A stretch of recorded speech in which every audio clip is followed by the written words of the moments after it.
Welcome back, everyone. This is the IronFX research team. I'm here with my colleague Peter Iosif. My name is Angelo Zittis, and this is the week ahead video. Peter, what are the fundamental news for this week? Well, the main fundamental stories this week could include most definitely the G20 meeting in Argentina later in the week. We could have a possible meeting between US President Trump and his Chinese counterpart President Xi, and some further developments in the US-Sino trade relationships could occur. On the Brexit front, after the EU leaders have ratified practically the preliminary deal about Brexit, we could see some turbulence within the UK political scene ahead of a possible vote in Parliament to practically ratify the deal. On the European theatre, we could say that Italy's Deputy Prime Minister Salvini comments yesterday had sparked some hopes about a possible negotiation of the Italian budget deficit issue. And we could see the two sides approaching a possible deal this week. And what are the financial releases you have focused on? On the financial releases front, there are three which are standing out. The first would be the release of the FOMC last meeting minutes. In the minutes, we could see some hints about a possible rate hike in December, which could be considered as rather hawkish. On the dovish side, we could see some comments implying about dangers of an economic slowdown, global economic slowdown, which could affect the future rate hike path of the Fed.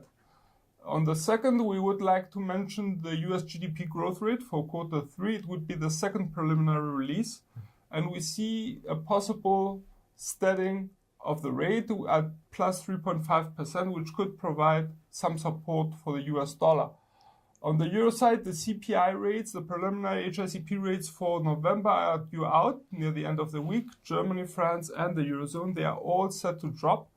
And we could see the euro weakening on the release. However, leaving the FX market a bit by side, I understand that there were some important news regarding the oil market. Yes, we're seeing oil prices at the moment trying to stabilize, trying to rebound since last week's drops.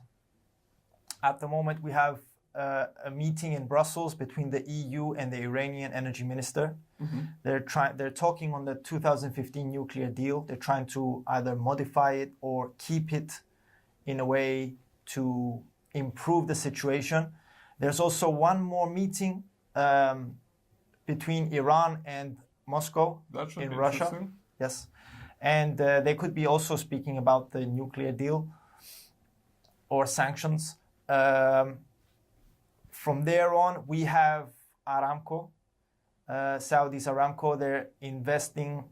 They have signed 30 more deals. So they're expanding? They're expanding in the oil market, basically. They're saying that these deals are worth 25 billion.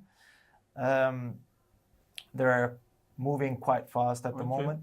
We saw Chinese imports from Russia increase during October, which is an indication of what could be happening in the future. In the North Sea, we saw BP starting to produce oil. It's a very important oil field at the moment, and it was found in 1977, but they started now to produce from that oil field. Is it promising? It's very promising, and they're saying that they're targeting 120,000 barrels per day. That should be a nice boost for supply. It is. And also, we could be seeing some oil-producing budgets being modified in 2019, because until now, budgets for oil were increased when oil prices increased, and they were decreased when oil prices had dropped. So we could be seeing some modification taking place in order to improve spending. So there could be some cost limitation there. Cost limitations, yes. Number one is cost limitations, but also there could be limits in the increase of the budget. Okay. So that should wrap it up for the week. From us here at the research team of IronFX and the whole company, best wishes for solid trading.